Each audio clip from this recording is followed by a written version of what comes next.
Let me tell you about a woman named Margaret who came to my office 20 years ago. She was a school teacher, brilliant mind, wonderful heart, deeply caring about her students, but she could never get ahead financially. Every time money came in, something took it away.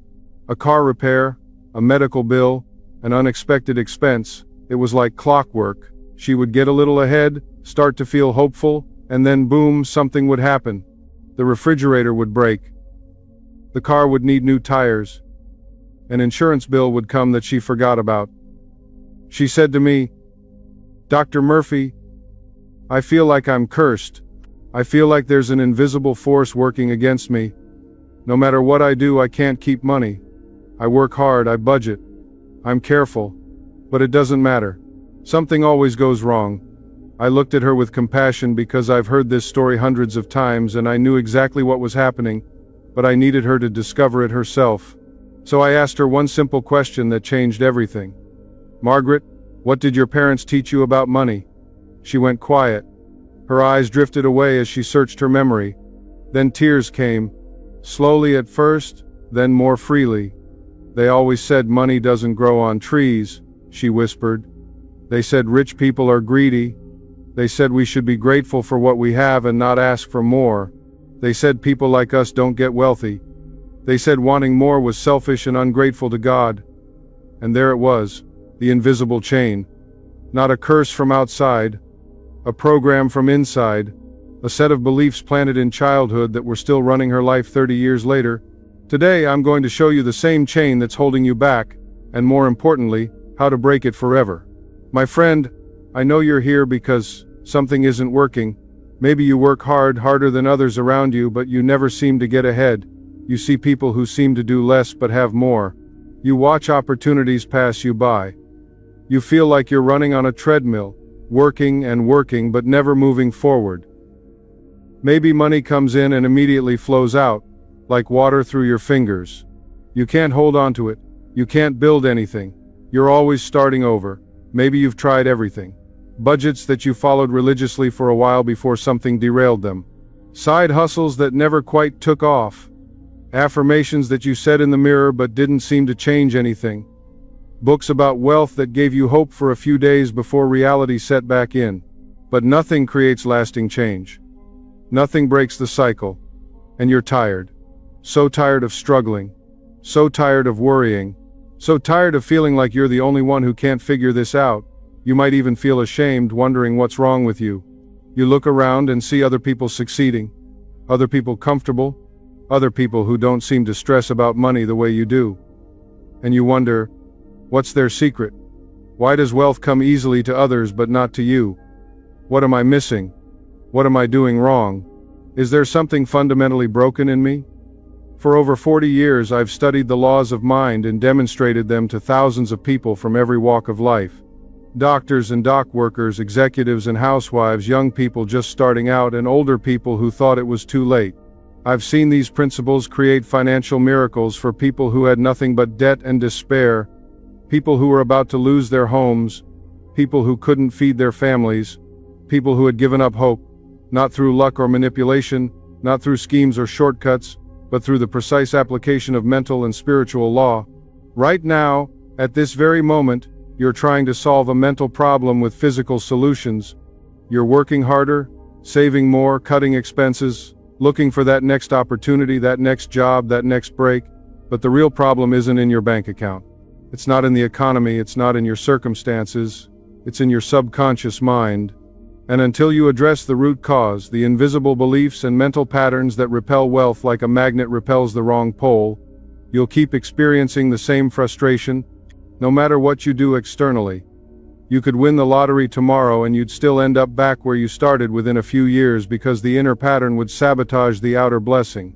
You've been told that wealth requires sacrifice, that you need to work yourself to exhaustion, that rich people are lucky or unethical. These are lies. Wealth is your natural state. Abundance is the nature of the universe. The only thing blocking your prosperity is the false beliefs you've accepted as truth. What I'm going to show you today isn't positive thinking or wishful dreaming. This is scientific prayer, the systematic reprogramming of your subconscious mind using specific techniques that work as reliably as any law of physics. When you change your inner world, your outer world must change to match. It's law. I don't want you to struggle anymore. I don't want you lying awake at night worrying about bills. I don't want you feeling less than or unworthy. You deserve prosperity. Not because you'll earn it through suffering, but because prosperity is your divine inheritance. Today you're going to claim it.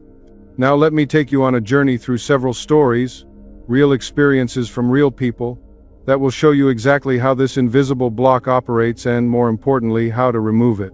Margaret's story was just the beginning. Let me tell you about a man named Robert. Robert was a successful salesman, one of the top performers in his company. He was good at what he did. Charismatic, hardworking, dedicated. He made excellent commissions, sometimes $5,000, $8,000, even $10,000 a month. In some months, he was bringing in more money than many professionals with advanced degrees. But every single month, without fail, by the time the bills came and the month ended, Robert was broke. Not just low on cash, completely broke. Sometimes even overdrawn. He came to me frustrated and confused, almost desperate. "Dr. Murphy," he said, his voice tight with stress, "I make good money, really good money. I should be comfortable by now. I should have savings. I should be building wealth. But I have nothing. Nothing in savings, nothing invested, nothing set aside for emergencies. I'm always behind, I'm always scrambling. I don't understand what's happening to me. I don't drink, I don't gamble, I'm not supporting anyone else. Where does it all go?" We sat down together, and I asked him to tell me about his childhood. At first, he didn't understand. He looked at me confused. "What does my childhood have to do with my finances today? That was 30 years ago. I'm an adult now. I make my own choices." But I persisted gently. "Just trust me. Tell me about your family and money when you were growing up." As we talked, as he opened up and shared his memories, something emerged from the shadows of his past. Robert's father had owned a business, a small hardware store in their town. It was the family's pride, their source of identity and income. When Robert was 12 years old, his father's business went bankrupt.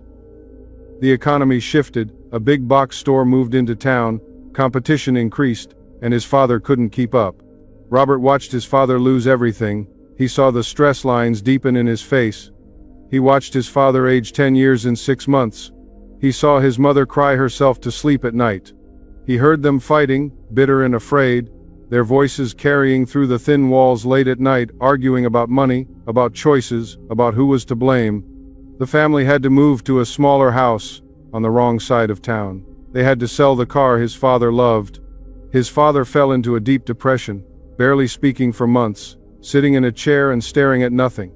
Young Robert felt scared, helpless, and deeply ashamed at school when the other kids found out. And in that crucible of pain and fear, young Robert, watching all of this unfold, made a decision in his mind. Not a conscious, deliberate decision, but a subconscious conclusion that his 12-year-old self thought was protecting him, preparing him, keeping him safe.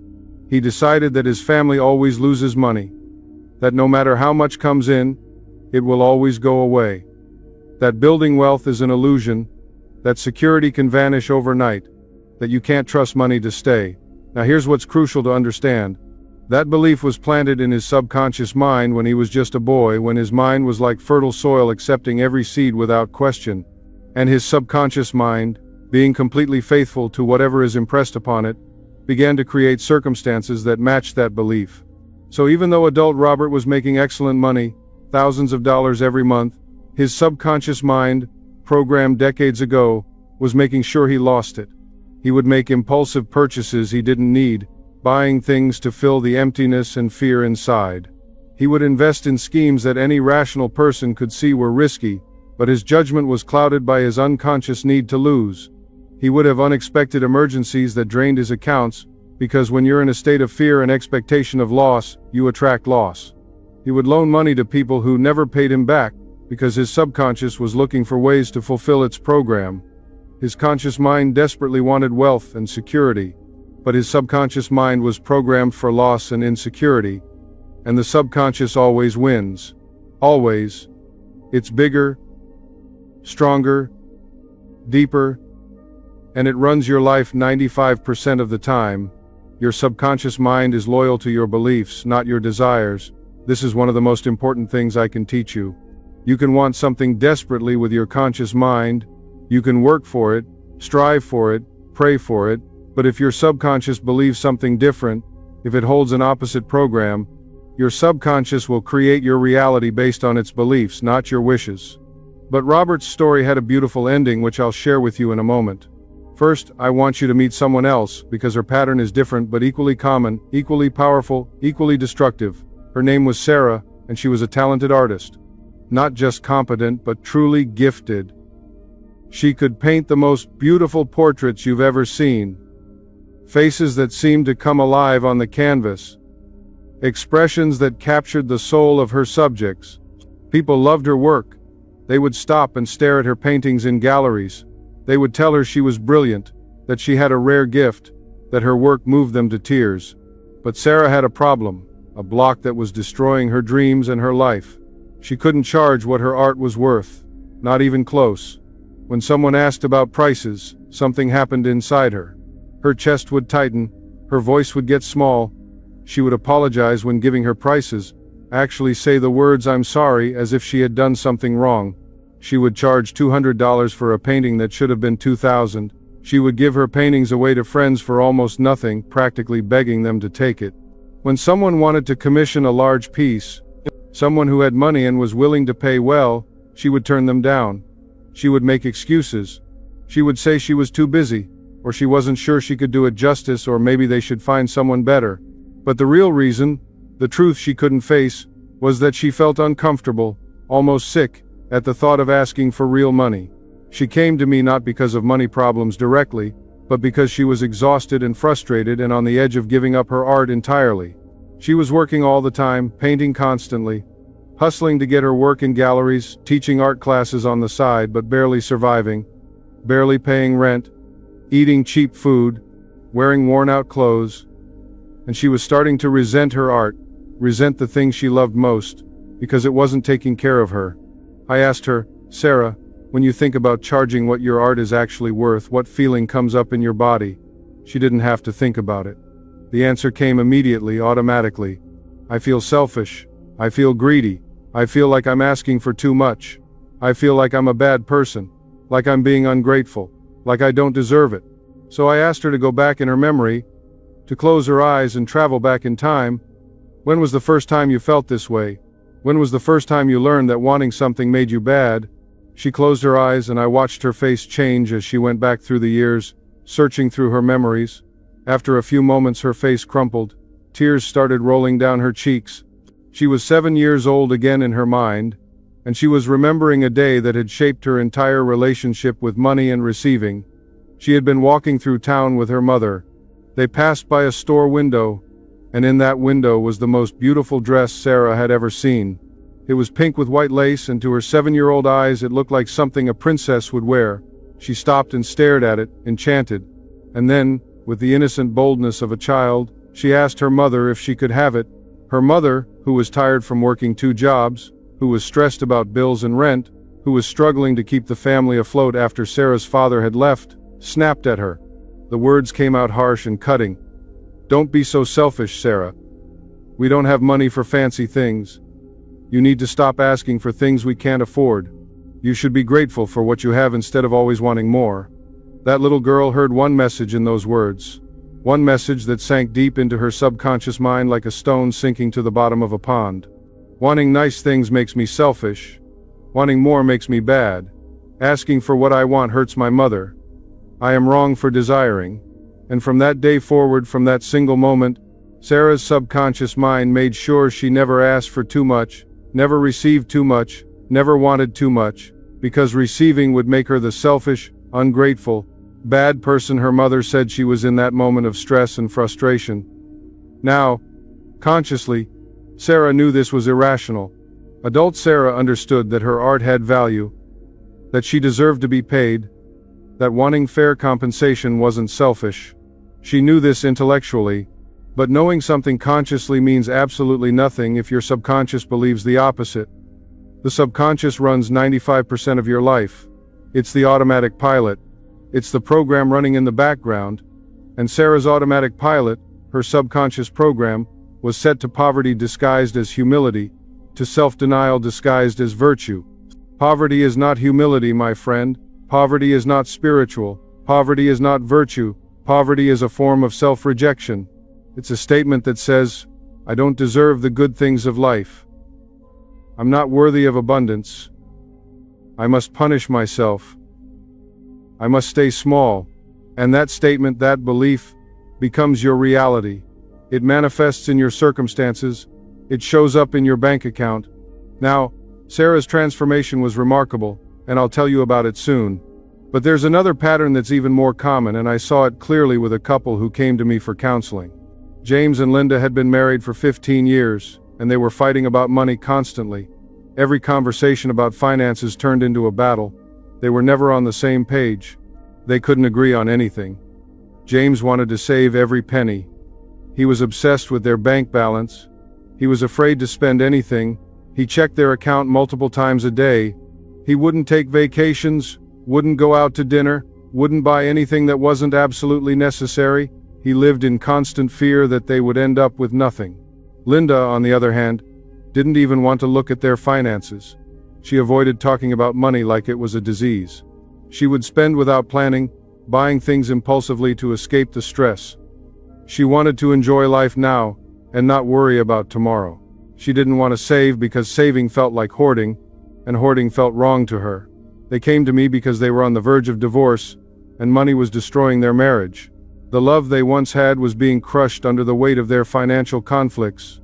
As I talked with them separately, I discovered something fascinating. James had grown up very poor. His family struggled to put food on the table.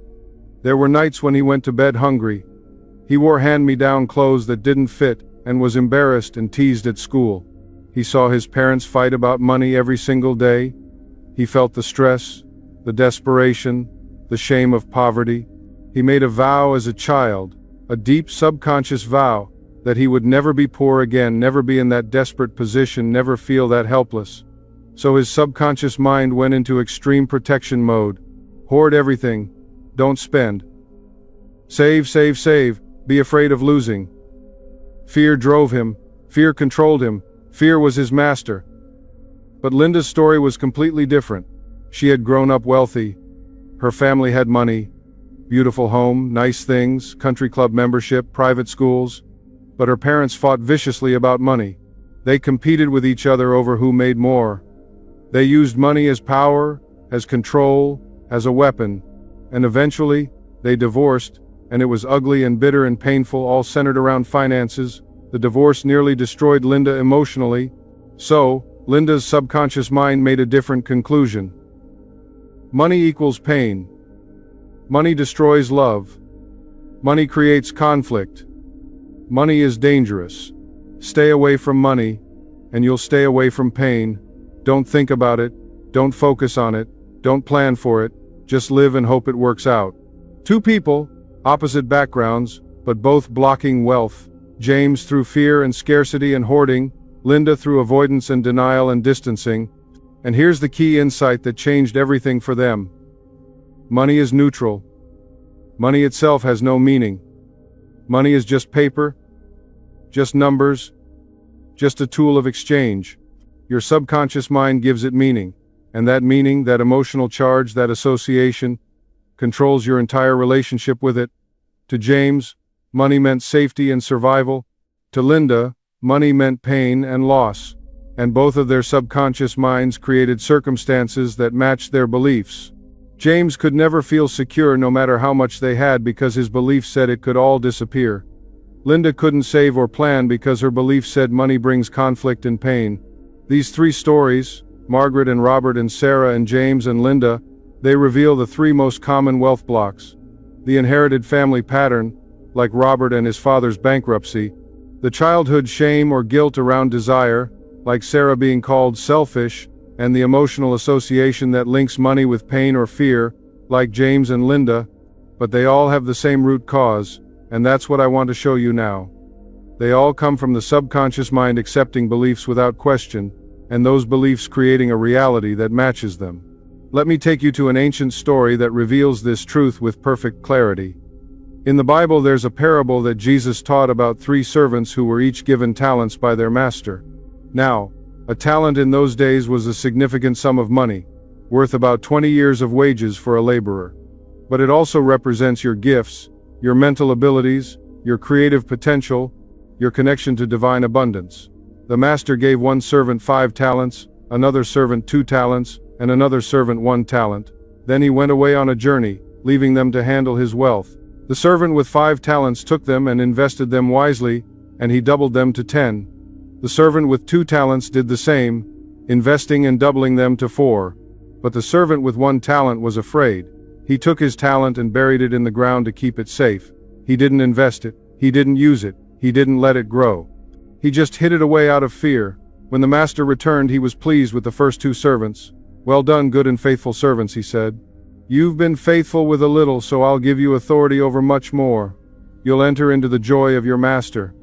But when the 3rd servant said, "Master, I was afraid. I knew you're a hard man, so I hid your talent in the ground to keep it safe. Here it is back exactly as you gave it to me." The master was displeased. "You wicked and lazy servant," he said. "You should have at least put my money in the bank to earn interest." And he took the talent away and gave it to the one who had 10. Now this parable has been misunderstood for centuries. People think the servant was punished for being cautious, for playing it safe. They think it's unfair that the master took away his talent. But that's not the message at all. The message is about consciousness, about your mental attitude, about the state of mind you operate from. The master represents the infinite intelligence, the God power within you, the universe itself. The talents represent your mental gifts, your creative abilities, your divine potential, your connection to infinite supply. The first 2 servants had faith consciousness. They believed in growth, in abundance, in expansion, in multiplication. So they invested, they took action, they used what they had, they trusted, and they multiplied their wealth. But the 3rd servant had fear consciousness. He was afraid to lose, afraid to fail, afraid to risk, afraid to trust. So he buried his talent, he hid his potential, he played it safe, he contracted instead of expanded. And what happened? Fear always creates poverty. Always. Fear contracts, limits, blocks, and destroys. Faith expands, multiplies, creates, and demonstrates abundance. The servant wasn't punished by the master. He was experiencing the natural consequence of his consciousness. His fear consciousness produced poverty. His lack of faith produced lack of results. This is law. Immutable, unchangeable, eternal. And the master's final statement is the key to everything. To those who have, more will be given and they will have abundance. But from those who have not, even what they have will be taken away. People think this is unfair. How can you take from those who have nothing and give to those who have plenty? But it's not about fairness. It's not about judgment. It's about consciousness. Those who have abundance consciousness will attract more abundance. Their inner state of wealth will manifest as outer wealth. Those who have poverty consciousness will lose even what little they have, because their consciousness doesn't support holding wealth, doesn't allow prosperity, doesn't permit abundance. This ancient wisdom reveals exactly what modern psychology and quantum physics have proven. Your beliefs create your reality. Your consciousness determines your circumstances. Your mental attitude shapes your life.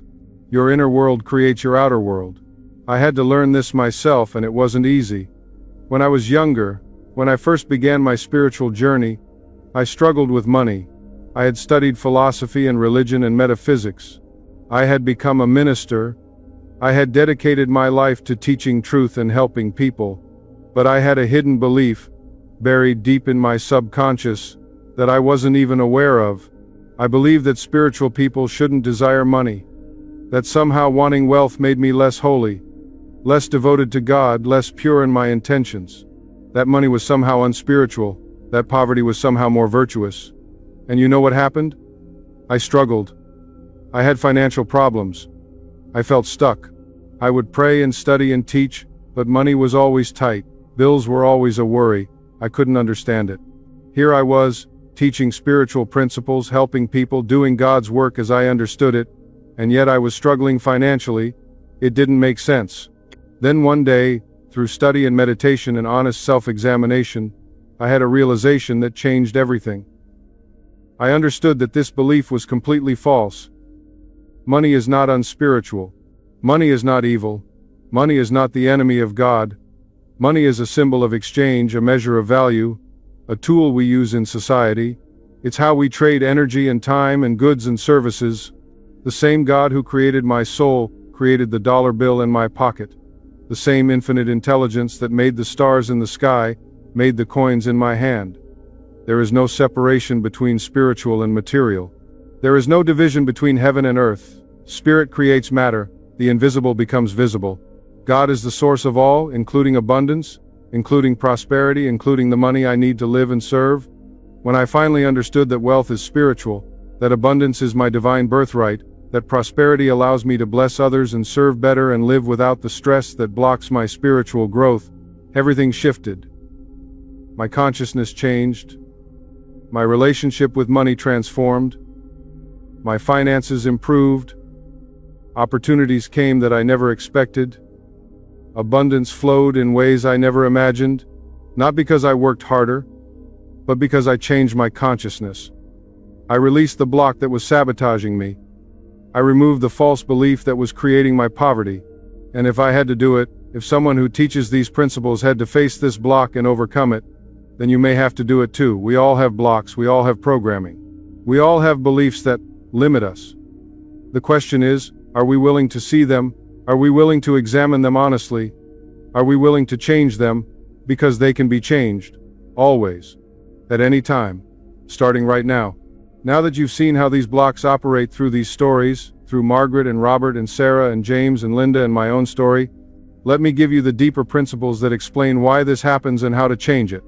Everything you've seen in those stories, every struggle, every pattern, every limitation, comes down to a few simple but profound principles. Once you understand these, you'll never see money the same way again. You'll never see yourself the same way again. You'll never see your situation the same way again. The first principle, the foundation of everything, is this. Your subconscious mind is like soil. Rich, dark, fertile soil. It accepts any seed you plant, and it grows that seed faithfully, consistently, automatically, without judgment, without question, without preference. If you plant a tomato seed, you get tomatoes. If you plant weed seeds, you get weeds. If you plant roses, you get roses. If you plant thorns, you get thorns. The soil doesn't care what you plant. It doesn't say, oh, this is a weed seed, I won't grow this one. Or, oh, this is a beautiful flower seed, I'll give this one special treatment. No. The soil is neutral. It's impartial. It grows whatever you give it with the same faithful, consistent, powerful force of nature.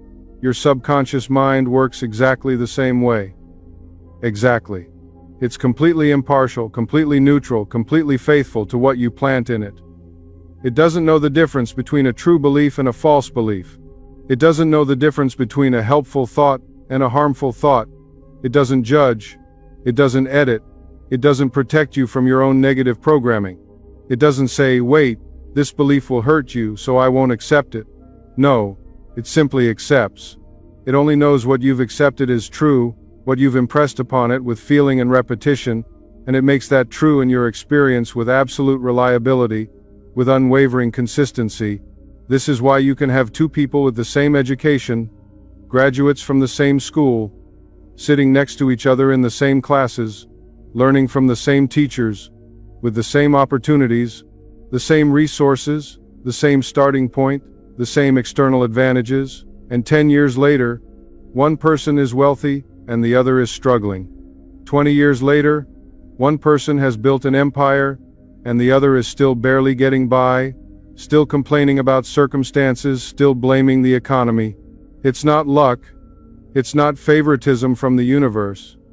It's not that one is smarter or more deserving. It's not unfairness. It's consciousness. It's what was planted in the subconscious mind. One person has planted prosperity seeds deep in their subconscious. Seeds of confidence, abundance, worthiness, possibility, faith in good outcomes, trust in the universe. The other has planted poverty seeds, seeds of doubt, limitation, unworthiness, impossibility, fear of loss, expectation of struggle. And each person is harvesting exactly what they planted. Each person is reaping exactly what they sowed. The harvest always matches the seed. Always. Now here's what most people don't understand, and this is crucial. This is the key to everything. You didn't consciously plant most of your beliefs about money. You didn't sit down at age 5 and say, I choose to believe that money is scarce and I'm not worthy of wealth and rich people are bad. No. These beliefs were planted in your childhood between the ages of 0 and 7, when your brain was in what scientists call a theta state, a highly receptive, highly suggestible state. Your brain was like a sponge absorbing everything around you without any critical thinking, without any filter, without any ability to say this is true or this is false, this will help me or this will hurt me. You heard your parents talk about money. Every word, every tone, every inflection. You absorbed the tone of their voice when bills came in the mail. You felt their stress, their fear, their frustration, their anxiety, their desperation, their resentment. You picked up their nonverbal cues, which communicate even more powerfully than words. Their sighs when looking at bank statements. Their worried faces. Their tense shoulders. Their tight voices. Their angry arguments.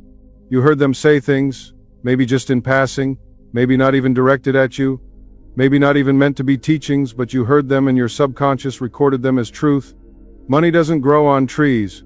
We can't afford that. Rich people are greedy and selfish. Money is the root of all evil. We're not the kind of people who get ahead. You have to work hard for every penny. Life is a struggle. Money doesn't come easy. We're always broke. There's never enough. And your subconscious mind, being completely open and receptive during those formative years, being in that theta state where everything goes straight in without filtering, accepted all of it as truth. No questions, no doubts, no second opinions, no critical analysis. It went in like data into a computer, like software being installed, like a program being written. Those became your beliefs, your programming, your operating system, your financial blueprint, the foundation on which everything else was built. And here's the thing that's hard to accept but absolutely true, absolutely crucial to understand. You weren't there when this happened consciously. Your conscious mind, your thinking mind, your rational mind, your analytical mind wasn't developed enough yet to observe and evaluate these beliefs. You didn't choose them. You didn't decide, yes, I want to believe money is scarce, I want to believe I'm not worthy, I want to believe wealth is impossible for me. But they're running your life today. They're creating your financial reality right now, this moment, as you're hearing these words. They're in the background executing their program, manifesting their content, creating results that match their energy. Let me give you 3 perspectives on this so you can really grasp the power of your subconscious mind. From a psychological view, your subconscious is the storehouse of all your memories, all your habits, all your automatic responses, all your learned behaviors. It's running in the background all the time, 24 hours a day, controlling most of what you do without you even knowing it. When you drive a car, you're not consciously thinking about every movement. Your subconscious handles it. When you walk, you're not thinking about each step. Your subconscious coordinates your balance and movement. When your heart beats and your lungs breathe, you're not controlling it. Your subconscious runs these functions automatically. It's incredibly powerful. From a spiritual view, your subconscious is your connecting link to infinite intelligence, to the God power that creates everything, to the universal mind that contains all knowledge and all power. It's the bridge between your individual mind and the source of all creation. When you impress something on your subconscious with feeling and conviction, you're not just reprogramming yourself. You're sending a message to the universal mind, and that mind goes to work to bring your belief into manifestation. From a practical view, your subconscious is simply your automatic pilot. It runs 95% of your life, while your conscious mind is focused on maybe 5%. Your conscious mind can only hold one thought at a time, can only focus on one thing at once. But your subconscious is running thousands of programs simultaneously, managing your body, your habits, your reactions, your beliefs, your emotional patterns. And if your subconscious is programmed for poverty, then no matter what your conscious mind wants, no matter how hard you work, no matter what opportunities come, your automatic pilot will steer you toward struggle, toward lack, toward limitation. It's like having a destination programmed into your GPS, but the GPS is programmed for the wrong destination. You can want to go to prosperity, but your automatic system is taking you to poverty. Think of it this way. Your subconscious is like a faithful servant who says yes to every order you give, every instruction you impress upon it. The problem is, you've been giving orders you don't want. Orders based on fear, limitation, and lack. Orders that came from your parents, from society, from childhood experiences, from painful memories. You've been saying things like, I never have enough, money is hard, I'm not good with finances, wealth isn't for people like me. And your faithful servant, your subconscious mind, has been saying, yes, master, I will create that for you. And it has, perfectly. Your circumstances match your beliefs, always, without exception. But if your subconscious created your current financial reality, if it manifested your poverty based on poverty programming, here's the wonderful news, the liberating truth that changes everything. Any pattern impressed on the subconscious can be reversed by impressing a new pattern. Let me say that again, because it's so important. Any pattern, no matter how old, no matter how deep, no matter how strong, can be reversed. This is what I call the law of reversibility. Your brain is what scientists call neuroplastic. That's a fancy word that simply means your brain can rewire itself at any age. You're not stuck with the programming you received as a child. You're not locked into the patterns you've lived with for years or decades. You're not condemned to poverty because that's what you've always known. Your subconscious mind is always ready, always willing, always able to accept new instructions. Right now, today, this very moment. Change is always possible. This is hope. This is freedom. This is the good news that should make you shout for joy. You can change. The process is simple, though it requires commitment, repetition, feeling, and acceptance. These are the 3 keys to reprogramming your subconscious mind. You must repeat your new beliefs over and over, day after day, until they sink in deep. You must feel them emotionally as you repeat them, not just say words, but feel the feelings you would have if they were already true.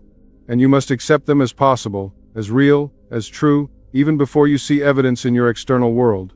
I've watched thousands of people completely transform their financial lives through this process. People who were broke and desperate became prosperous and peaceful. People who struggled for years suddenly began attracting opportunities they never imagined. People who thought they were cursed discovered they were blessed, not through magic, not through wishing, not through luck.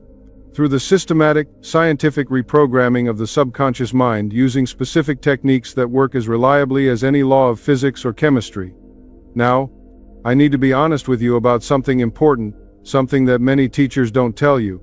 It took years of repetition to install your poverty programming. Years of hearing the same messages, feeling the same fears, experiencing the same limitations, seeing the same struggles. Your poverty consciousness was built through thousands of repetitions over many years. So you must be patient with yourself as you install prosperity programming. You must give it time. It won't happen overnight. It won't happen in a day or a week. The subconscious learns through repetition, through consistent impression, through persistent feeling. But here's what I can promise you based on 40 years of teaching and thousands of demonstrations. It works. Just as reliably as planting a seed produces a plant, just as surely as water flowing downhill reaches the valley, impressing a new belief on your subconscious produces a new reality. It's law. Absolute. Certain. Unfailing. Now let me show you the exact mechanism that keeps you stuck. Because once you see this clearly, once you really understand how this works, you'll understand why you've been struggling and, more importantly, how to break free. There's something I call the poverty loop, and most people are trapped in it without even knowing it, running in this loop day after day, year after year, decade after decade, wondering why nothing changes, not realizing they're caught in a self-perpetuating cycle that gets stronger every time they go around. Here's how it works step by step, and I want you to pay very close attention because you'll probably recognize yourself in this description. You have a limiting belief buried in your subconscious mind. Something like I never have enough, or money is hard to get, or I'm not the type who succeeds financially, or wealth isn't for people like me, or I always lose what I gain. This belief lives deep in your mind, often below your conscious awareness. You might not even know it's there. You might deny it if someone points it out. But it's running your life like a computer program running in the background, executing its code, producing its results. That belief creates poverty thoughts, Your mind is constantly, relentlessly thinking about lack, limitation, scarcity, problems, dangers, fears, bills you can't pay, opportunities you're missing, things you can't afford, problems that might happen. Your mental conversation throughout the day is dominated by worry, fear, and negative expectations about money. All day long, from morning to night, a stream of poverty thinking flows through your mind like a polluted river. I can't afford that, I'll never get ahead. Something always goes wrong. I'm always broke. Money slips through my fingers. I'm not good with money. I'll probably lose my job. What if something bad happens? Those poverty thoughts create poverty feelings. Thoughts always create feelings. Always. You feel anxious when you check your bank balance. You feel stressed when bills arrive in the mail. You feel contracted and tight in your chest when you think about money. You feel worried about the future. You feel fearful about losing what little you have. You feel envious, even resentful, when you see others succeeding. You feel ashamed of your situation. You feel hopeless about change ever happening. You feel defeated, discouraged, depressed. These are poverty feelings, and they dominate your emotional state. They color your entire experience of life. Those poverty feelings create poverty actions or poverty inactions. From that anxious, fearful, contracted, stressed state, you make decisions. And those decisions are not inspired, not wise, not empowered. They're fear-based, scarcity-based, limitation-based. You hold back from opportunities because you're afraid of losing money or failing or looking foolish. You play it safe instead of taking calculated risks that could advance you. You don't invest in yourself, in education or training or tools, because you're scared to spend money even when it's an investment. You don't ask for the raise because you're afraid of rejection or confrontation. You don't start the business because you're terrified of failure. You don't apply for the better job because you assume you won't get it, so why bother and face disappointment? You sabotage yourself in subtle ways, spending impulsively to feel better temporarily, making poor choices to escape the stress, avoiding dealing with your finances because it's too painful to look at. You procrastinate on important financial decisions. You stay stuck in situations that don't serve you. These are poverty actions, or often poverty inactions, things you don't do because of fear and limitation. Those poverty actions create poverty results.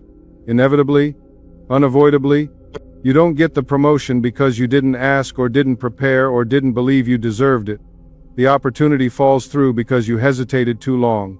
The unexpected expense appears because you're in a state of worry and expectation of problems, and your expectation attracts what you expect. The money doesn't come because you're not taking inspired action to receive it. Your income stays the same or decreases. Your savings don't grow. Your debt increases or stays stubbornly high. Your situation remains stuck or gets worse. You manifest exactly what your consciousness expects. And those poverty results reinforce your limiting belief. This is the killer. This is what keeps the loop spinning. You look at your bank account, you look at your circumstances, you look at your failed attempts, and you say, "See, I was right. I never have enough. I knew it wouldn't work. Money is hard for me. This always happens to me. I'm not the type who succeeds. It's my fate to struggle." And the belief gets stronger, more solid, more real, more deeply embedded in your subconscious mind. It gets reinforced with evidence, with proof, with facts. And the loop continues, spinning faster, gathering momentum, digging a deeper and deeper rut in your consciousness. It's like a wheel that keeps spinning in the same track, wearing the track deeper and deeper every time it goes around, making it harder and harder to climb out, until the rut is so deep it feels like there's no escape. And here's why it feels so true, so real, so unchangeable, so much like just the way life is for you. Each time the loop cycles, each time you complete the circuit from belief to thought to feeling to action to result and back to belief, it provides evidence that confirms your belief. Real, tangible, visible, undeniable evidence. You can point to your circumstances and say, "Look, this proves I'm right about money. This proves wealth isn't for me. This proves I'm different from successful people." The evidence is right there. But what you don't see, what you can't see when you're inside the loop, what's invisible to you because you're looking at it from the wrong angle, is that you're looking at it backwards. You think your poverty is caused by circumstances. You think it's the economy that's keeping you poor. You think it's your job that's limiting you. You think it's your lack of education that's holding you back. You think it's your bad luck, your poor timing, your difficult situation, your past mistakes, your family background, your age, your location. You blame external factors. You point to things outside yourself. But the truth, the liberating truth that sets you free once you see it clearly, is that your circumstances are caused by your poverty consciousness, not the other way around. The circumstances are the effect, not the cause. Your consciousness is the cause and your circumstances are the effect. Your outer world is a perfect mirror reflecting your inner world. Your bank account is showing you your beliefs about money. Your financial situation is manifesting your consciousness about wealth. Your results are demonstrating what you truly believe in your subconscious mind. Change the consciousness, and you must change the circumstances. It's law. But here's the beautiful truth that gives you power. There's also a prosperity loop, and it works exactly the same way, just in the opposite direction, creating the opposite results. You have an abundance belief in your subconscious, planted through repetition and feeling and acceptance. Something like I am a channel for divine prosperity, or wealth flows to me easily, or the universe is abundant and I am part of it, or I deserve good things, or money comes to me in expected and unexpected ways. That belief creates prosperity thoughts. Your mind notices opportunities instead of problems. You see possibilities instead of limitations. You think about solutions instead of obstacles. You feel grateful for what you have. You expect good things to happen. You believe in your ability to create and attract wealth. Your mental conversation is positive, hopeful, faithful, expectant. Those prosperity thoughts create prosperity feelings. You feel optimistic when you think about money. You feel expansive and open in your chest. You feel confident about the future. You feel peaceful even when challenges arise because you trust it will work out. You feel excited about opportunities. You feel joyful about your abundance. You feel generous toward others. You feel grateful for all your blessings. These are prosperity feelings, and they lift you, energize you, inspire you. Those prosperity feelings create prosperity actions. From that optimistic, confident, expansive, peaceful state, you make wise decisions. You take inspired action. You invest in yourself. You say yes to opportunities. You ask for what you're worth. You start the business. You apply for the better position. You think creatively about solutions. You give generously, knowing there's plenty. You take calculated risks from a place of faith, not reckless gambles from a place of desperation. You follow your intuition when doors open. You persist when challenges arise because you believe in the eventual outcome. These are prosperity actions, actions of faith and abundance. Those prosperity actions create prosperity results. The opportunity comes through, the raise happens, the unexpected income arrives, the investment pays off, the business succeeds, the right person appears at the right time, the solution manifests. Your income increases, your savings grow, your debt decreases, your financial situation improves. You manifest what your consciousness expects, which is abundance. And those prosperity results reinforce your abundance belief. You look at your improving situation and say, yes, I am a channel for divine prosperity. I knew this would work. Wealth does flow to me. Good things do happen to me. I am blessed. And the belief gets stronger, more solid, more real, more deeply rooted in your subconscious. And the loop continues, spinning toward greater and greater prosperity, building momentum toward abundant financial freedom. Both loops, the poverty loop and the prosperity loop, are self-fulfilling prophecies. Both loops feel true to the person living in them. Both loops create evidence that confirms their core belief. But only one is based on truth, only one is aligned with the nature of the universe, only one is connected to the infinite source of all good. And here's where the two loops meet, where you have the power to change everything. It's the moment of choice in your thinking. It's the split second when a thought arises and you can choose to follow it down the poverty path or redirect it to the prosperity path. This choice, this small decision, made consistently over time, changes everything. It breaks the poverty loop and starts the prosperity loop. But most people never make it to this transition point because they get stuck on something that seems helpful but actually keeps them trapped. And this brings me to one of the most important lessons I can teach you. Why do affirmations fail for most people? I teach affirmations. I believe in affirmations deeply. I've used them myself for decades with tremendous results. But I see people using them incorrectly all the time, and then they wonder why nothing changes, why their circumstances stay the same, why they still struggle even though they're saying positive words. Here's the common mistake that almost everyone makes. People stand in front of a mirror, broke and stressed and worried, and they say with forced enthusiasm, "I am wealthy. I am a millionaire. Money flows to me easily. I am financially free." And as they're saying these words, their subconscious mind is screaming back at them, "No, you're not. That's a lie. You can barely pay rent. Your bank account is empty. You're in debt. Who are you kidding? There's a war happening inside you, a civil war in your own mind." Your conscious mind is trying to affirm one thing, trying to claim something positive, but your subconscious believes something completely different, completely opposite. And guess who wins this war every single time? The subconscious. Always. Without exception. Because the subconscious is bigger, stronger, deeper, older than your conscious mind. It runs your life 95% of the time.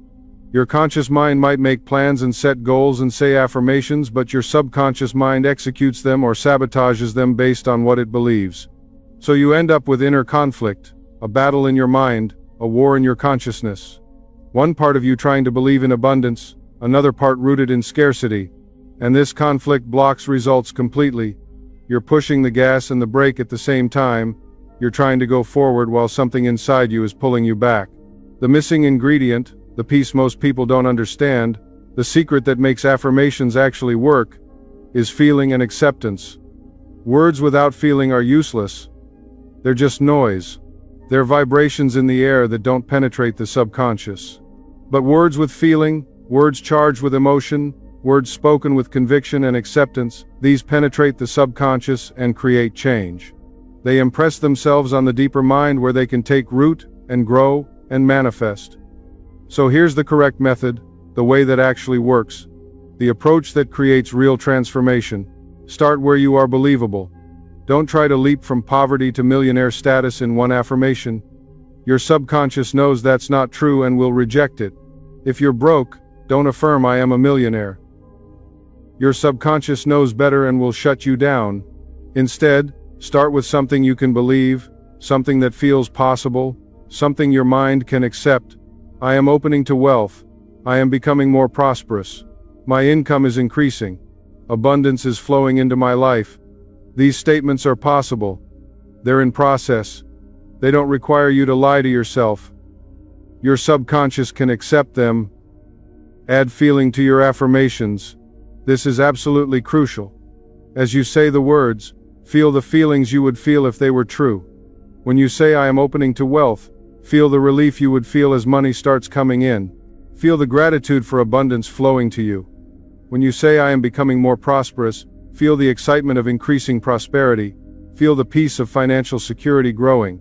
When you say "My income is increasing," feel the joy of having more money. Emotion is the language of the subconscious. Feeling impresses the belief into the deeper mind where it can take root and grow and produce a harvest. Build gradually from where you are to where you want to be. As your subconscious accepts small shifts and you see small results, you can claim bigger ones. First you open to wealth, and you start noticing small opportunities. Then you affirm wealth is flowing in, and you start receiving unexpected money. Then you claim greater amounts, and you manifest larger sums. Then you affirm financial freedom, and you experience independence. You build step by step, level by level, believably and naturally. Use the sleep state wisely. The moments just before you fall asleep at night, when you're drifting off, are golden for impressing the subconscious. Your conscious, critical, analytical mind is fading away.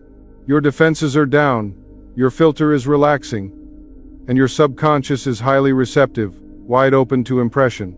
So the last thought you have before sleep, the final thing you impress on your mind as you drift off, should be your prosperity affirmation, felt deeply and accepted completely. Say it over and over as you fall asleep. Let it be the last thing in your mind. Let it sink into your subconscious as you enter sleep. And here's a powerful technique I call revision that almost nobody teaches but is incredibly effective. Go back to money memories that hold emotional charge. moments where you felt lack or fear or shame or embarrassment, and reimagine them with abundance instead. See yourself having plenty. Feel yourself secure and provided for. Replay the memory but change the feeling and the outcome. This rewrites the emotional memory in your subconscious and removes its power over you. When you do this correctly, consistently, patiently over time, you'll feel the shift happening inside you. The affirmation that once felt like a lie will start to feel possible. Then it will feel probable. Then it will feel true. And when it feels true in your subconscious mind, when it's accepted at the deepest level, when there's no more inner conflict, it will become true in your external world. It must. It's law. This brings us to perhaps the most misunderstood principle of all. The teaching that religious people have twisted and spiritual people have rejected, but the truth that changes everything when you understand it correctly. Wealth as spiritual law. Most people think you have to choose between two paths: spiritual or material, holy or wealthy, devoted to God or devoted to money. You can't have both, they say. You can't serve God and mammon. Either you're spiritual and poor, or you're worldly and rich. This is a false dichotomy. It's ignorance. It's misunderstanding. Let me tell you the truth that sets you free. Spirit created matter. The invisible creates the visible. God is the source of everything, including the physical world, including material things, including the money in your wallet. The same infinite intelligence who made your soul made the dollar bill in your pocket. The same creative force that formed your consciousness formed the entire physical universe, including everything in it, including all forms of wealth. There is no separation, no division, no conflict between spiritual and material. It's all one. It's all God. It's all creation. It's all good. Think about the abundance of the universe for a moment. Look at nature, and what do you see? Billions of stars scattered across the sky, endless grains of sand on every beach, infinite blades of grass in every field, millions of leaves on a single tree, countless fish in the ocean, trillions of cells in your body. This is the nature of the creative force. Abundance, profusion, multiplication, more than enough, overflowing supply. If God created a universe of infinite abundance, how can you think that God wants you to be poor? How can you believe that lack is spiritual or holy? How can you imagine that poverty is God's will for you? It's not. It never was. It never will be. Poverty is not God's will for you any more than sickness is God's will for you. Limitation is not your divine destiny. Lack is not your spiritual purpose. You are a child of the infinite. You are made in the image and likeness of the Creator. And what is the Creator? What is God? What is the infinite? Limitless abundance, infinite supply, boundless wealth, overflowing good. This is your nature too. This is your true identity. This is your inheritance as a child of God. The Bible says it clearly in Luke chapter 12 verse 32. Fear not, little flock, for it is your Father's good pleasure to give you the kingdom. Not to withhold it from you, not to make you beg and grovel for it, not to keep you poor and struggling so you stay humble. No, it is His good pleasure, His joy, His desire, to give you the kingdom, the fullness, the abundance, the riches, the prosperity, all that He has. People quote the scripture about the camel and the eye of the needle, saying it's easier for a camel to go through the eye of a needle than for a rich man to enter heaven. And they say, see, rich people can't be spiritual. Money blocks you from God. But that's a complete misunderstanding, a total misinterpretation of what Jesus was teaching. He wasn't saying money is evil or that having wealth prevents you from being spiritual. He was talking about attachment, about trust, about where you put your faith, about what you worship. The rich man in that story trusted in his wealth more than he trusted in God. He was attached to his money, dependent on it, identified with it, worshiping it. His wealth had become his God. Jesus was saying, don't trust in riches, trust in God. Don't make money your God. Make God your God. Don't worship material things. Worship the source of all things. But that doesn't mean don't have money. It doesn't mean poverty is holy. It means don't be attached to money. It means hold it lightly. It means know that God is your source, not your bank account. There's a huge difference between having money and money having you. Money is a tool, nothing more. A symbol of exchange. A measure of value. A form of energy in physical form. It's neutral. You can use it for tremendous good. You can bless yourself and your family. You can help others in need. You can support causes you believe in. You can fund your spiritual growth. You can live comfortably and peacefully without the stress that blocks your spiritual development. Money itself is not the problem. The love of money, meaning greed, attachment, worship of money, that's what causes problems. Your relationship with money is what matters. Your consciousness about money is what determines whether it blesses you or curses you. And when you understand that wealth is spiritual, that abundance is your birthright as a child of God, that prosperity is not only allowed but desired for you by your Creator, everything changes. You stop feeling guilty for wanting more. You stop apologizing for desiring wealth. You stop thinking there's something wrong with you for not wanting to struggle. Instead, you claim your inheritance boldly and joyfully. You accept your good with open hands and grateful heart. You open yourself to receive all that the Infinite has for you, which is unlimited, which is overflowing, which is more than you can ask or imagine. But none of this matters. None of these principles will work. None of this teaching will help you. None of these insights will transform your life if you have one specific block that overrides everything else. And this block is so deep, so fundamental, so pervasive, so absolutely central to almost every financial struggle I've ever seen in 40 years of counseling people, that I need to address it directly and powerfully. Because most people carry it. Most people are weighed down by it. And they don't even know it. Don't even suspect it. They think their problem is something else. But this is the root. This is the foundation. This is the core issue beneath everything. It's the unworthiness block. The belief that I am not good enough. The conviction that something is fundamentally wrong with me.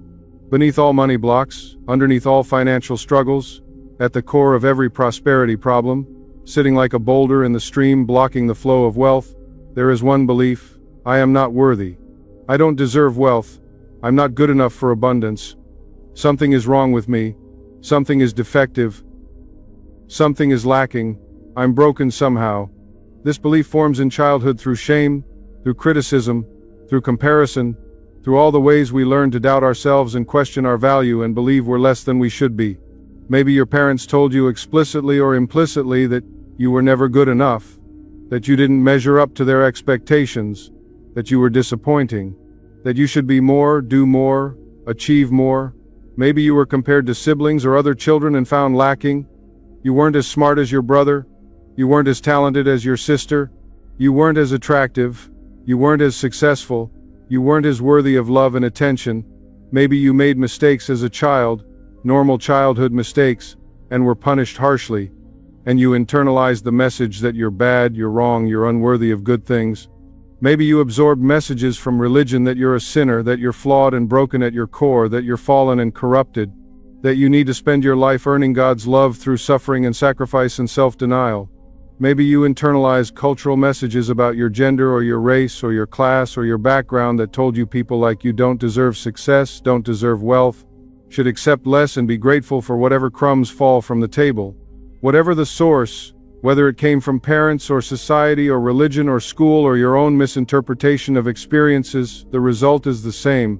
A deep inner belief buried in your subconscious where you can barely see it, that you are not worthy of good things, that you don't deserve to prosper, that abundance is for other people, better people, more deserving people, not for you. And this belief manifests in very specific, very predictable, very destructive ways when it comes to money. You sabotage yourself when success comes. Just when you're about to break through, just when prosperity is within reach, just when the door is opening, you do something that ruins it. You make a terrible decision that doesn't make sense. You alienate an important person for no good reason. You quit right before the breakthrough. You create a crisis that derails everything. You snatch defeat from the jaws of victory. Your subconscious won't let you have the success because it doesn't match your self-image. If you see yourself as unworthy, your subconscious will make sure your circumstances match that belief. You can't receive compliments or gifts without deflecting or feeling uncomfortable. Someone praises your work and you immediately minimize it. Oh, it was nothing. Anyone could have done it. I just got lucky. Someone offers you something good, a gift or an opportunity, and you say no, or make excuses, or feel guilty accepting it. I can't accept this. It's too much. I don't deserve it. You chronically undercharge for your work or under-earn in your career. You're afraid to ask for what you're worth. You accept less than you deserve. You don't negotiate. You don't advocate for yourself. You settle for less. You feel guilty when you have money and find ways to get rid of it quickly. If you get a windfall or a raise or unexpected income, you immediately spend it on things you don't need or lose it through bad decisions or give it away. You can't hold on to money because having it makes you uncomfortable. You give away your power to others, letting them control you or take advantage of you. You let others make decisions for you. You don't set boundaries with people who use you. You let people walk over you. You don't stand up for yourself because you don't believe you have the right to. You accept mistreatment because some part of you believes you deserve it. And here's the cruel irony, the terrible trap, the vicious cycle.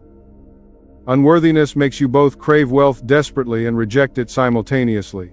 You crave wealth because you think it will prove your worth. You think if you're rich, then you'll finally be valuable, finally be good enough, finally be somebody worth respecting. You think wealth will fill the hole inside you, will make you acceptable to yourself and others, will prove to yourself and the world that you matter. But you also reject wealth because deep down, in your subconscious mind where the real programming lives, you don't believe you deserve it. So you chase it desperately but push it away unconsciously.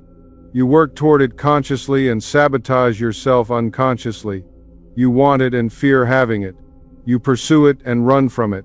You reach for it and pull back. It's torture. It's a psychological prison. It's living in hell, always wanting but never having, always reaching but never grasping, always hoping but never receiving. Now let me tell you the spiritual truth that will set you free if you let it penetrate your heart, if you let it dissolve the lies, if you accept it completely.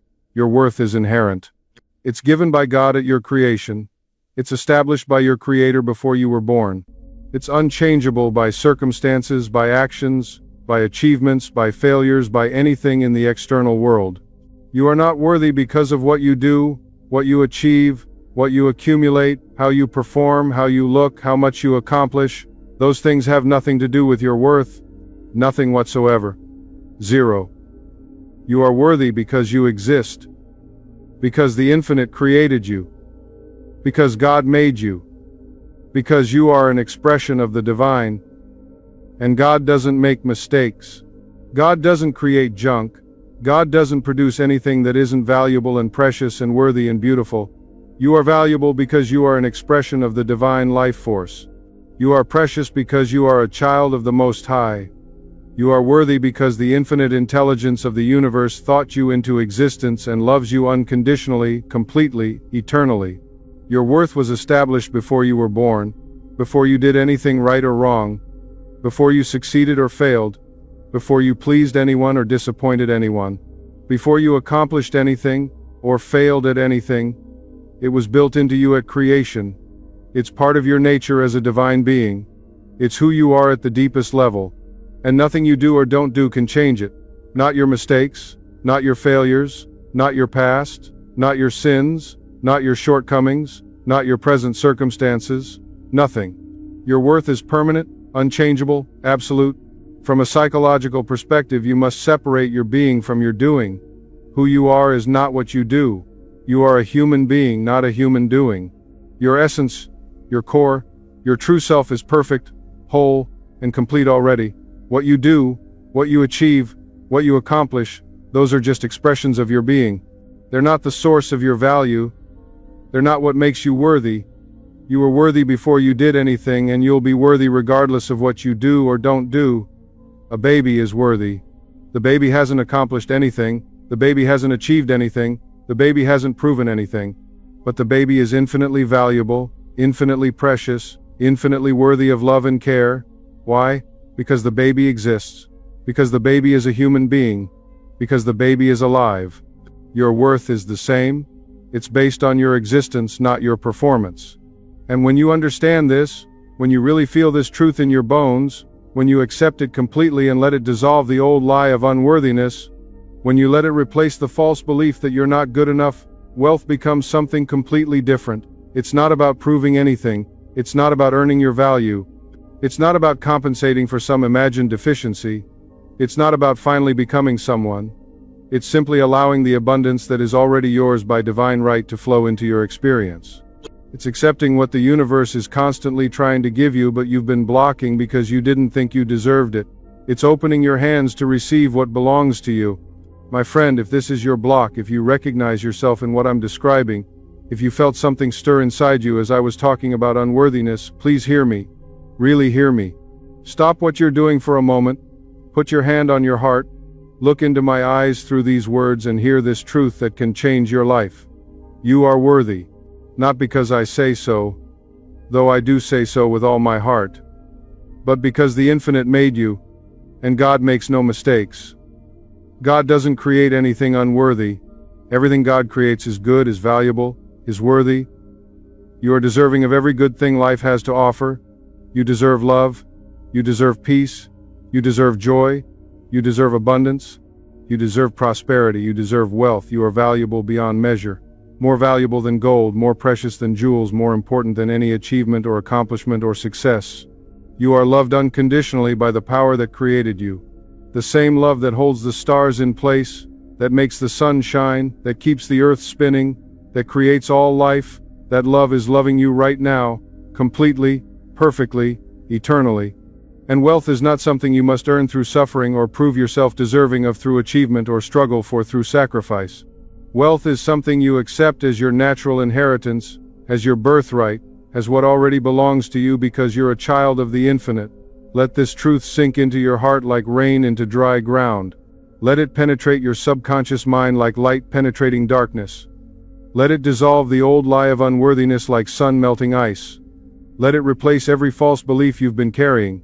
Because when you know your worth, when you really know it deep in your being, when you accept it without question or doubt or reservation, abundance follows naturally. It must. It's law.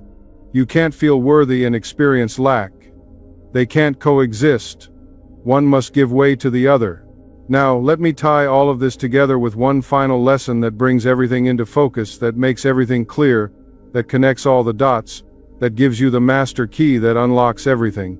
It's what I call the principle of mental equivalence, and it's the most important principle I can teach you today. Everything else builds to this. Everything else supports this. This is the foundation.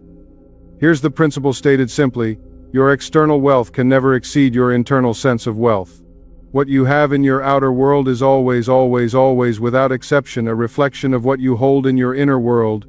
This is law, absolute law, unchangeable law, universal law. The formula is simple and powerful. Inner abundance consciousness leads inevitably to outer material abundance. Inner poverty consciousness leads inevitably to outer material poverty. No exceptions, ever. For anyone, rich or poor, young or old, educated or uneducated. This law applies to everyone equally. This explains something that puzzles many people, something that seems unfair or random or just bad luck but is actually perfectly logical once you understand this principle. Why do lottery winners often go broke? Why do people who suddenly inherit money lose it quickly? Someone wins $10 million, $20 million, $50 million. More money than most people see in 10 lifetimes. More money than they could spend in a lifetime if they tried. And within a few years, sometimes within a few months, sometimes even within weeks, they're back where they started or worse. How is that possible? They had money. They had resources. They had opportunity. They had everything they needed to be set for life, for generations. But they lost it all. They went back to poverty or even deeper into debt. Why? The answer is consciousness. They didn't have internal wealth consciousness. They had poverty programming deeply embedded in their subconscious mind. They saw themselves as poor people who got lucky, not as wealthy people. Their self-image was poverty. Their identity was struggle. Their beliefs were limitation. And because the inner world always determines the outer world, because consciousness is the only reality and circumstances are just reflections of consciousness, because what you are inside you must become outside, they couldn't maintain external wealth that didn't match their internal state. Their subconscious mind, being faithful to its programming, created circumstances to match their consciousness. Bad investments that any financial advisor would have warned them against. Wasteful spending on things they didn't need or even want. Just spending to spend. People taking advantage of them, false friends who appeared when the money came and disappeared when it was gone. Poor decisions made from fear and ignorance and lack of wisdom. Lifestyle inflation they couldn't sustain. Within a short time, the external reality matched the internal consciousness. They returned to poverty because poverty was their consciousness, and consciousness always wins. Always. You can't maintain what doesn't match your self-concept. On the other hand, and this is equally important, this is the hopeful side of this principle, this same law explains why self-made millionaires and billionaires can lose everything and rebuild. The external circumstances change drastically.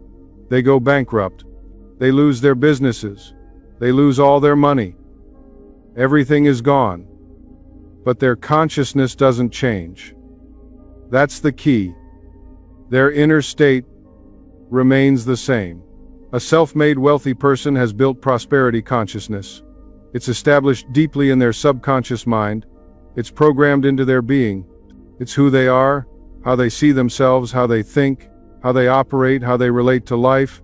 So even if they lose all their money externally, even if they go bankrupt and have to start over from absolute zero with nothing, they rebuild. They create wealth again, often even more than before. Why? Because they see opportunities others don't see. They make connections others can't make. They create value in ways others can't imagine. They attract resources and people and circumstances that move them back toward wealth. Because the inner pattern is still there, the consciousness is still there, the programming is still there, and it creates the outer manifestation again. It must. It's law. So the practice, the work, the real path to lasting wealth that can never truly be taken from you is this. You must build wealth in mind and feeling first, before it appears in material form. You must feel wealthy before you see wealth in your bank account. You must think from abundance before you experience abundance in your external circumstances. You must establish prosperity consciousness in your inner world first, and then the outer world must, absolutely must, by law reflect it. This is how it works. This is the only way it works permanently. You can't build external wealth and hope it changes your consciousness. That's backwards. It doesn't work that way. The external is always effect, never cause. The internal is always cause, never effect. Consciousness creates circumstances. Circumstances don't create consciousness. This requires faith. Real faith. Not blind belief or wishful thinking or hoping for the best, but faith as substance. Faith as knowing. Faith as conviction.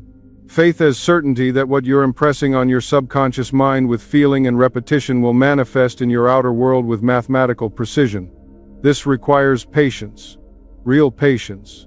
Not passive waiting or doing nothing and expecting miracles, but active patience that works diligently while it waits peacefully. That does the inner work consistently without demanding immediate external results. That trusts the process even when nothing seems to be happening visibly. Even when circumstances look the same. Even when the bank account hasn't changed yet. A farmer plants a seed in the spring. He doesn't dig it up the next day to check if it's growing. He doesn't stand over it anxiously every hour wondering why he doesn't see a plant yet. He doesn't give up after a week because nothing has sprouted above ground. He plants the seed with care, and then he trusts. He trusts the soil to receive and nourish the seed. He trusts the sun to warm it. He trusts the rain to water it. He trusts the intelligence in the seed itself to grow. He trusts the natural process of growth that he can't see but he knows is happening. He knows the seed is working underground in the darkness where he can't see. He knows the roots are forming, spreading out, going deep, getting strong. He knows growth is happening even though there's no visible evidence yet. And he knows with certainty that if he tends the field faithfully, if he waters it when needed, if he protects it from weeds and pests, if he gives it the time it needs, the harvest will come. It always comes, it must come. It's the nature of seeds to grow into plants, it's law. You must do the same with your consciousness. Plant the seeds of prosperity in the fertile soil of your subconscious mind. Plant them through affirmations spoken with conviction. Plant them through visualization felt as real. Plant them through gratitude expressed genuinely. Plant them through belief investigation that removes weeds. Plant them through scientific prayer that impresses deeply. Plant them through consistent repetition day after day. Then trust the process. Trust the soil of your subconscious mind to receive and grow what you've planted. Don't keep digging up the seed to see if it's working. Don't check your bank account every hour expecting to see dramatic change. Don't give up after a week or a month, because nothing has changed visibly in your circumstances yet. Trust that the law is working. Trust that your subconscious is reorganizing your life to match your new beliefs. Trust that circumstances are shifting in ways you can't see yet, behind the scenes, in the invisible realm where all manifestation begins before it becomes visible. Trust that opportunities are forming. Trust that connections are being made. Trust that doors are preparing to open. Trust that people who can help you are being drawn to you. Trust that ideas will come to you. Trust that the harvest will come in perfect timing.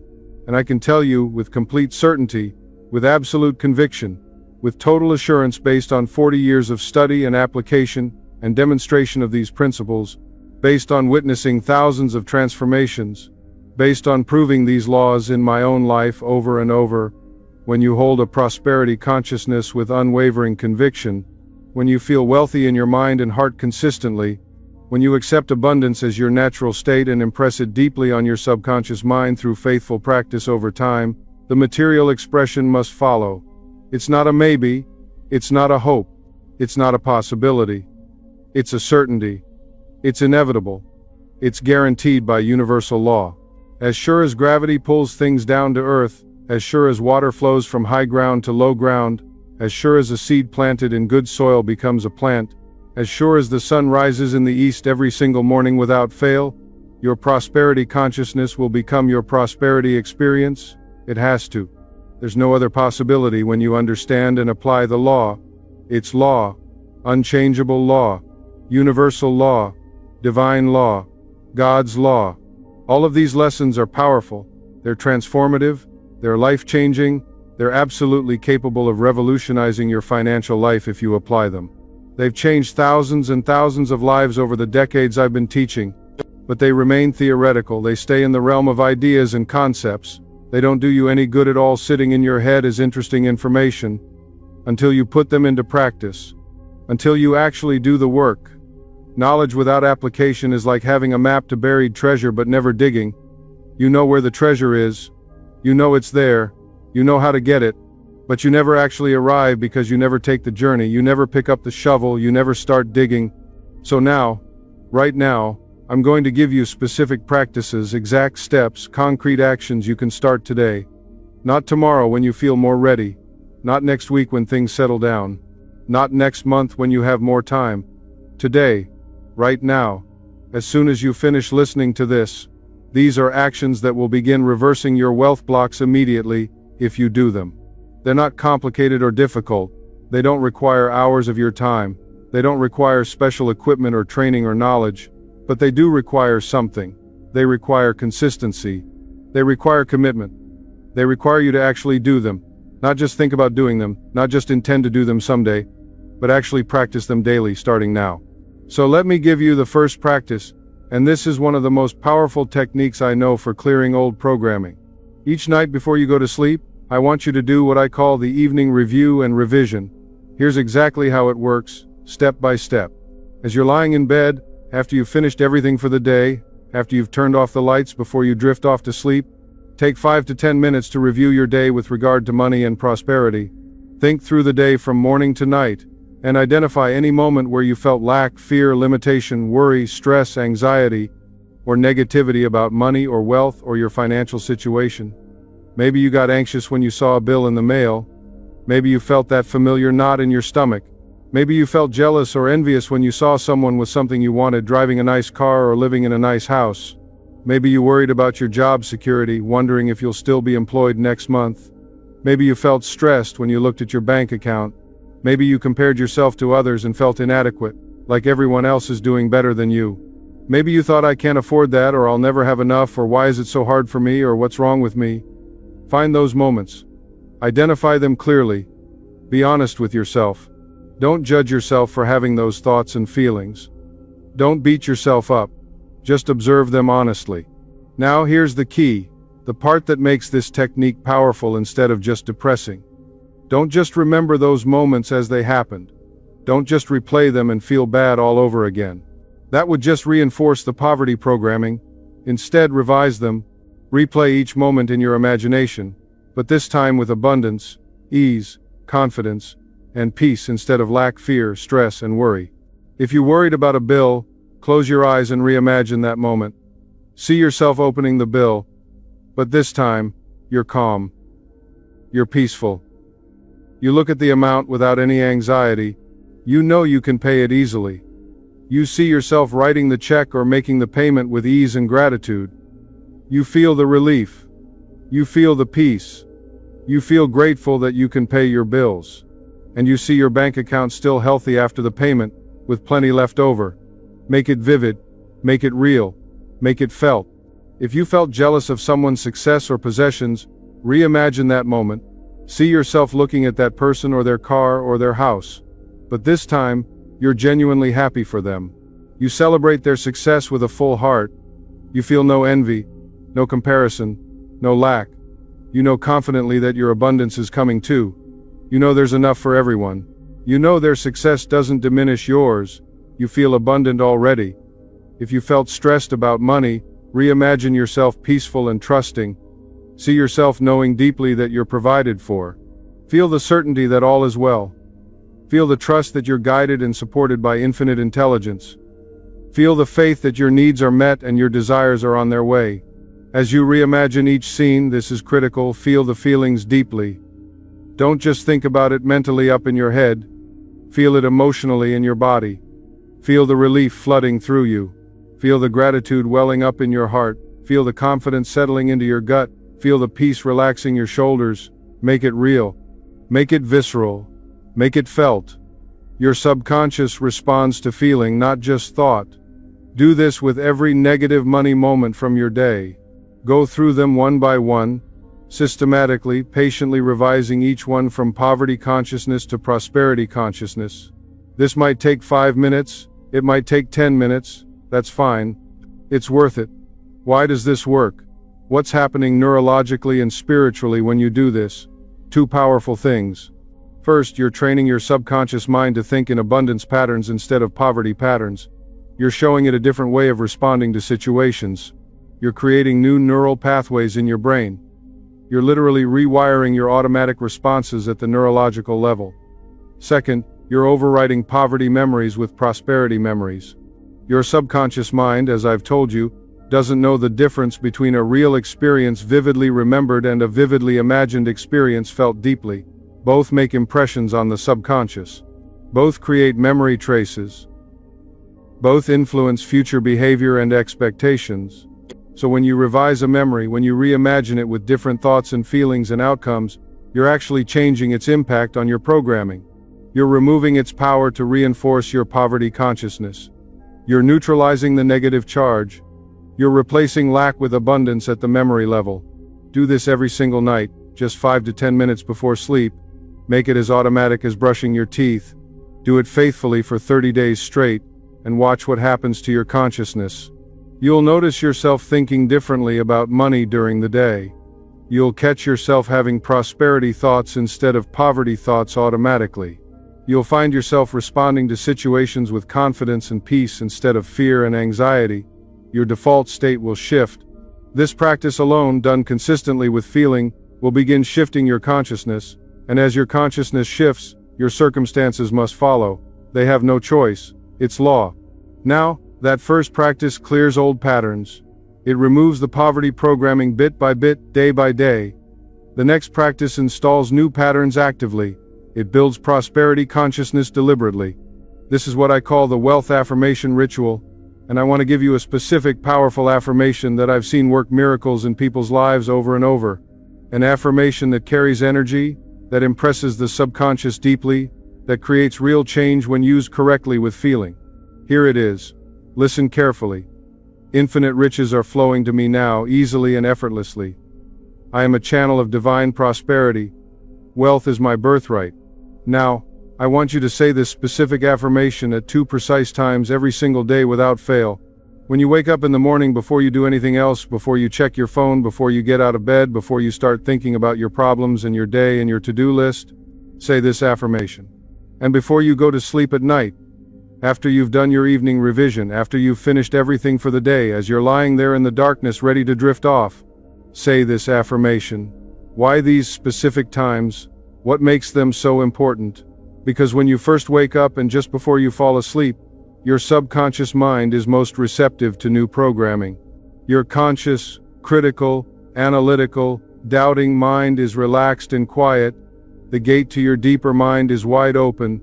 The filter that normally questions and doubts and argues is inactive. These are the golden moments, the prime time, the most powerful opportunities for programming your subconscious with new beliefs. What you impress on your mind in these moments sinks in deeply, takes root quickly, and has tremendous creative power. But here's what's absolutely crucial. What makes this affirmation work or not work? Don't just say the words mechanically. Don't just repeat them like a robot without feeling or meaning. Feel them, experience them, live them as you speak them. When you say infinite riches are flowing to me now, feel the abundance flowing into your life like a river. Feel it like a current of wealth moving toward you and through you. Feel it coming from all directions, from sources known and unknown, from channels visible and invisible, from expected and unexpected places. Feel the flow. When you say easily and effortlessly, feel the ease of it. Feel how natural it is. Feel how simple it is. Feel the lack of struggle or strain or fight. Feel how smooth and graceful and simple it is for wealth to come to you. No forcing, no fighting, just allowing and receiving. When you say, I am a channel of divine prosperity, feel yourself as an open channel. Feel yourself as a hollow bamboo through which the infinite abundance of the universe flows into manifestation. Feel yourself connected to limitless supply. Feel yourself as an outlet for infinite riches. When you say wealth is my birthright, feel the truth and power of that statement. Feel that you're not begging for wealth. Feel that you're not asking permission to be wealthy. Feel that you're not hoping you might be worthy someday. Feel that wealth belongs to you by divine right, by natural law, by the very nature of who and what you are as a child of the infinite. Repeat the affirmation 10 to 20 times slowly, deliberately, with full attention and feeling. Don't rush through it like you're in a hurry to get it done. Let each word sink in deeply. Let each phrase resonate in your being. Let the whole affirmation impress itself on your subconscious like a seal pressed into warm wax. If doubts arise as you're saying it, and they probably will at first, don't fight them. Don't get into an argument with them. Don't let them derail you or discourage you. Just gently, firmly, persistently return to the affirmation. Keep repeating it with feeling. The doubts will fade and lose power as the new belief grows stronger through repetition. Here's the key to success with this practice that most people miss. Consistency over intensity. It's better to do this calmly, peacefully, with feeling, every single day for weeks and months, than to do it intensely with great emotion for one day and then forget about it for a week. Think of it like watering a plant. A little water every day makes the plant thrive and grow strong. Flooding it once with a whole bucket, and then ignoring it for weeks kills it. Your subconscious needs consistent, repeated, felt impressions over time to accept and embody and become a new belief. So commit right now, before you do anything else, to doing this practice every morning and every night for the next 30 days minimum. Make it non-negotiable in your life. Make it as automatic and essential as brushing your teeth. And watch what happens to your consciousness and then your circumstances. These first two practices reprogram your mind systematically. They change the software that's running your financial life. They replace poverty programming with prosperity programming at the subconscious level where real change happens. But now let me give you something that changes your daily experience immediately, your moment-to-moment state, your actual lived reality throughout each day. This is incredibly simple, takes almost no time, yet is incredibly powerful in shifting consciousness. I call it the gratitude reset, and here's exactly what you do. Multiple times throughout your day, as many times as you can remember, pause for just 20 or 30 seconds and find 3 specific things to appreciate about your current finances or your life in general. Anything. Even small things. Especially small things. Actually, the smaller the better because it trains you to see abundance where you thought there was only lack. Look around you right now in this moment. You have something to wear. Clothes covering your body. Be grateful. Say out loud or silently, "Thank you for these clothes. I'm grateful I have something to wear." You have a place to be right now, a roof over your head, walls around you, shelter from the elements. Be grateful. Thank you for this shelter. Thank you for this roof. Thank you for this space. You have food available to you. Something to eat today. You're not starving. Be grateful. Thank you for this food. Thank you that I can eat. Thank you that I'm not hungry. You have access to water, clean water to drink. Be grateful. Thank you for this water. You have electricity or power, lights, a device, energy, flowing. Be grateful. Thank you for this electricity. Thank you for this technology. You can see these words or hear them. You have senses that work. You can see or hear or feel. Be grateful. Thank you for my eyes. Thank you for my ears. Thank you for my ability to perceive. You can walk or move or use your body in some way. Be grateful. Thank you for my body. Thank you for my ability to move. You can breathe without even thinking about it. Your heart beats automatically. Your body functions. Be grateful. Thank you for my breath. Thank you for my life. Even in poverty, even in struggle, even when you're facing real serious financial challenges, there are things to be grateful for if you look for them. And when you practice finding them deliberately, when you train your mind to look for what you have instead of obsessing over what you lack, something absolutely magical happens at the level of consciousness. Something shifts fundamentally. Your entire state changes. Why does this simple practice work so powerfully? Because gratitude is the feeling tone of wealth. It's the emotional signature of abundance. Rich people, truly abundant people, prosperous people feel grateful. They walk around in a state of appreciation. It's not that they're grateful because they have wealth. That's backwards. They have wealth because they're grateful. The feeling comes first in consciousness. The circumstances follow in manifestation. When you feel grateful, you feel rich. When you feel rich, you are rich in the only place that matters, which is consciousness. And when you're rich in consciousness, you attract more richness in circumstances. This is law. Absolute law. Like attracts like. What you focus on expands. What you appreciate appreciates. Both meanings of that word. Start with genuinely small things.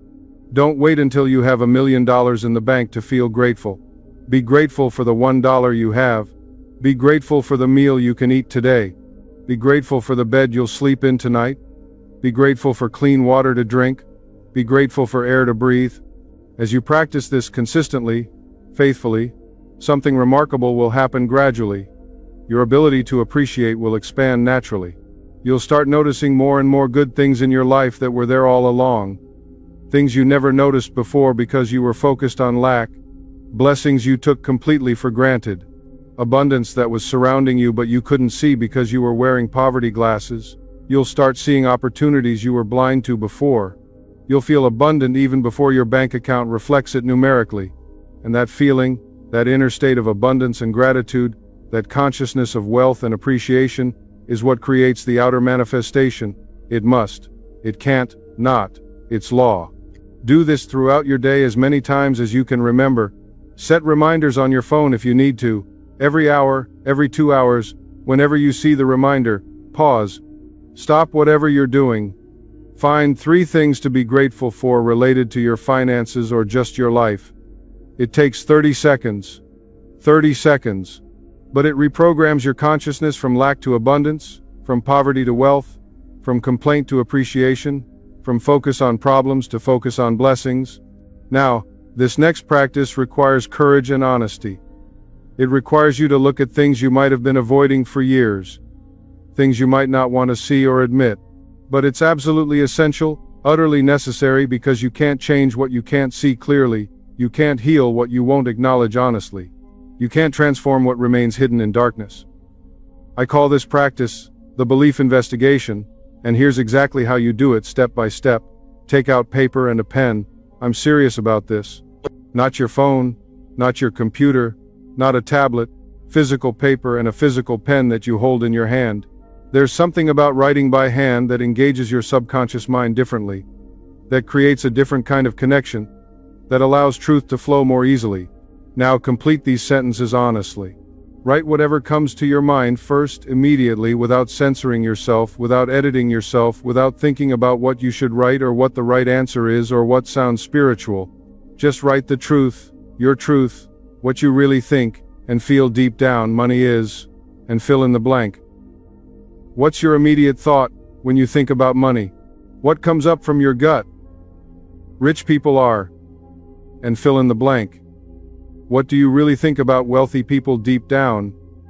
Be honest. I can't have wealth because, and fill in the blank. What's really stopping you? What's the real reason in your mind? My family taught me that money, and fill in the blank. What messages did you actually receive growing up? What did you learn? Write whatever comes up. Don't think about it too long. Don't try to give the right answer or the spiritual answer or the answer you think a good person should give. Give your real answer, your honest answer, the truth. Be completely honest with yourself. No one else will see this paper. No one will judge you for what you write. This is just for you, for your healing, for your freedom. What you write might surprise you. You might discover beliefs you didn't consciously know you had. You might see patterns you never noticed before. You might feel emotions you've been suppressing for years. You might remember things you buried long ago. This is good. This is healing. This is necessary for transformation. Once you've written your answers to all the sentences, read them back to yourself out loud. Read them slowly. Hear yourself saying these things. Let them sink in. And for each limiting belief you wrote, for each negative statement, for each block you've identified on paper, ask yourself this crucial question. Is this actually true? Is this a fact? Is this reality? Or is this just programming? Is this just what I was taught? Is this just belief? Challenge it. Question it. Don't just accept it. Most of what you'll find, probably all of it, is programming. Not truth, not reality, not objective fact, just programming. Just software, just beliefs installed in childhood. Old beliefs inherited from your parents who inherited them from their parents. Things you accepted without question when you were too young to think critically. Things your parents believed and passed on to you. Things society taught you through repetition. Things that feel true because you've believed them for 20 or 30 or 40 years, but they're actually completely false. They're lies you've been living. And here's what's powerful, what's liberating, what's transformative about this process. Once you expose a false belief clearly, once you see it in the light for what it really is, once you recognize it as just programming and not truth, it loses power over you dramatically. It can't control you the same way anymore. You can't unsee what you've seen. You can't go back to unconsciously believing something once you've consciously recognized it as false. It's like turning on the light in a dark room that you thought was full of monsters. The monsters disappear instantly. The darkness can't exist once the light is on. The false belief can't maintain its power once you've seen through it. For each limiting belief you identified and wrote down, now write a new truth. Write the opposite. Write what you choose to believe now consciously. Write what you want to program into your subconscious going forward. Money is a blessing and a tool for good. Money is spiritual energy in physical form. Money is a resource I can use to help myself and bless others. Rich people are just people. Human beings. Some good, some not good, like any group of people. Wealth doesn't determine character. I can be rich and good simultaneously. I can be wealthy and spiritual. I can have wealth because it's my divine right and natural inheritance. I am worthy just by existing. I am valuable because God made me. I deserve prosperity because I'm a child of the infinite. My family taught me that money was scarce, but I now consciously choose to believe in abundance. I release their limitations lovingly. I claim my own truth powerfully. Write your new truths with conviction. Write them with power. Write them with certainty. These become your new beliefs. These are what you'll affirm going forward. These are what you'll impress on your subconscious from now on. Do this exercise once thoroughly and honestly. Spend real time with it. Don't rush through it in 5 minutes. Let it be a process of discovery, of revelation, of healing, then revisit it monthly to track your evolution, to see how your beliefs are actually changing, to identify any new blocks that might have surfaced as you've grown. You'll be amazed, genuinely amazed, at how dramatically your beliefs change as you do this inner work consistently. What felt absolutely true and unchangeable 6 months ago will seem absurd and obviously false. What seemed completely impossible will become obvious and natural. What you resisted will become easy. This is growth. This is transformation. This is evolution of consciousness happening in real time. Once you know your blocks clearly, once you've identified the specific limiting beliefs through honest investigation, this next practice will dissolve them systematically and scientifically. This is my most powerful technique of all. This is the practice that has created more financial miracles than any other single thing I've taught in 40 years. Absolute miracles. People going from broke and desperate to prosperous and peaceful, from struggling paycheck to paycheck to abundant and free, from limited and stuck to financially liberated. I call it the scientific prayer treatment, and I want you to use it every single day for 30 days minimum as a foundation. Commit to this right now in your heart. Promise yourself. Make a vow. Say, I will do this faithfully for 30 days no matter what. Because if you do it, if you really do it consistently with feeling and conviction, your life will transform, I guarantee it. Not as a hope or a wish, as a guarantee, as a promise, as a certainty. Because this is law, and law works perfectly when you apply it correctly. Here's the 5-step method. Write this down, remember it, practice it until it becomes second nature. Step 1 is recognition. You spend about 30 seconds to a minute acknowledging and recognizing the infinite intelligence within you. Say something like this, out loud if possible or silently if necessary. There is one power in the universe, and this power is completely good. This power is God, infinite intelligence, universal mind, the creative force that made everything that exists. This power created the galaxies and the atoms. This power is within me right now. This power is not separate from me or far away. This power is my true self, my deepest nature. This power is the source of all wealth, all abundance, all good, all supply. Pause after saying this. Really pause. Feel the truth of it. Feel the presence of something infinitely greater than your limited personality. Feel that you're connected to infinite power, infinite wisdom, infinite abundance, infinite creative capacity. Don't rush through this step. Really feel it. Spend time here. Step 2 is unification. You spend about 30 seconds to a minute identifying yourself completely with this infinite power. Say something like this with conviction. I am one with infinite intelligence. I am not separate from the source of all good. What is true of God is true of me at the level of essence. The abundance of the universe is my abundance. The creative power of God is my creative power. The limitless supply of the infinite is my supply. I am an expression of the divine, not separate but one. I am a channel for infinite good. I am an outlet for limitless abundance. I am a child of the infinite, and I inherit all that the infinite is. Feel yourself unified completely with this power. Feel that you're not alone, not separate, not an isolated individual struggling on your own. Feel that infinite power flowing through you right now, working as you, expressing as you, living as you. Feel the union, feel the oneness. Step 3 is realization, and this is where you spend the most time, about 2 to 3 minutes or even longer. This is where you declare boldly your desired state as already true in consciousness. This is where you claim your wealth as current reality. This is where you accept your prosperity as present fact. You're not asking for wealth as if you don't have it. You're not begging for prosperity as if God is withholding it. You're not hoping it might happen someday maybe. You're realizing, recognizing, accepting, claiming that wealth is yours now in consciousness. Say something like this with tremendous feeling and absolute conviction. I now realize and accept completely that infinite wealth is mine now. Money flows to me constantly from expected and unexpected sources, from known and unknown channels, from visible and invisible means. I am prospered beyond my wildest dreams, beyond what I can imagine or conceive. Divine abundance is my natural state, my true condition, my permanent reality. Wealth is not something I have to chase desperately or work myself to death for. It's something I accept peacefully, receive gratefully, allow joyfully. It's my birthright as a child of the infinite. Every cell of my body vibrates with prosperity. Every thought in my mind reflects abundance. Every aspect of my life expresses limitless wealth.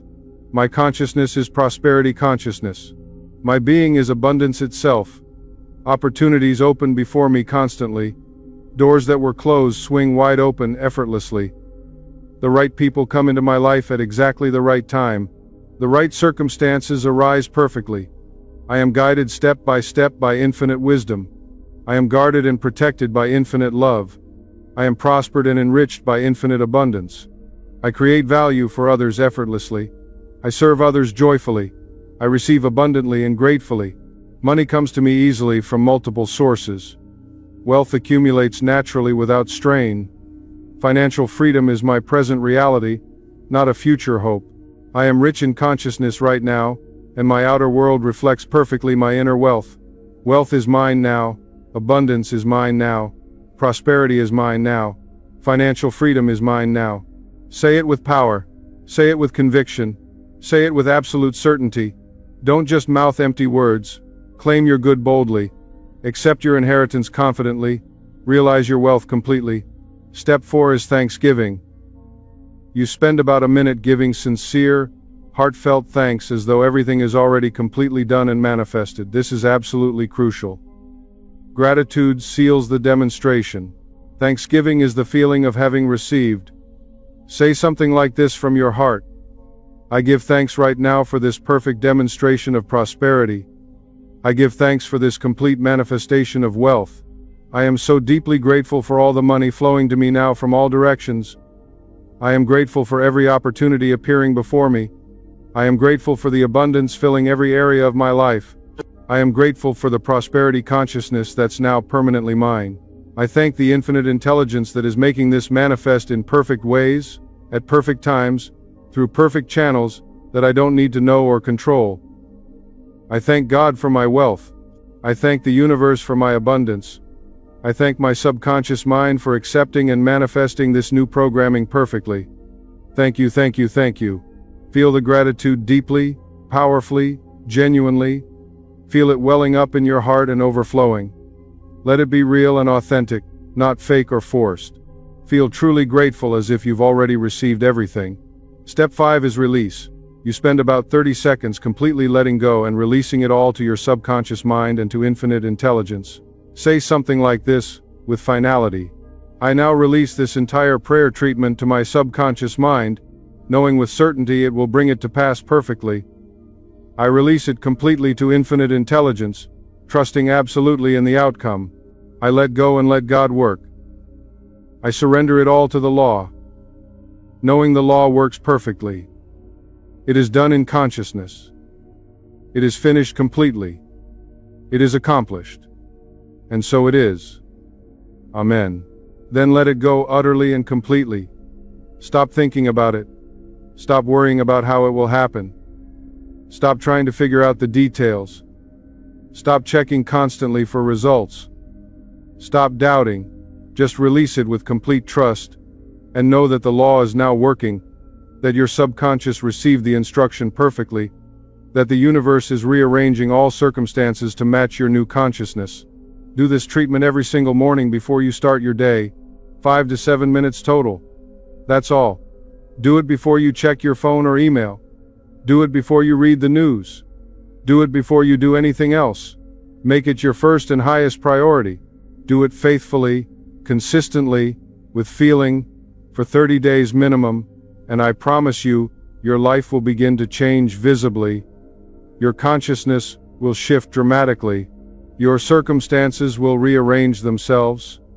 Your prosperity will increase measurably. I've seen this work thousands of times over 40 years. I've seen absolute miracles happen through this exact practice. But you must actually do it.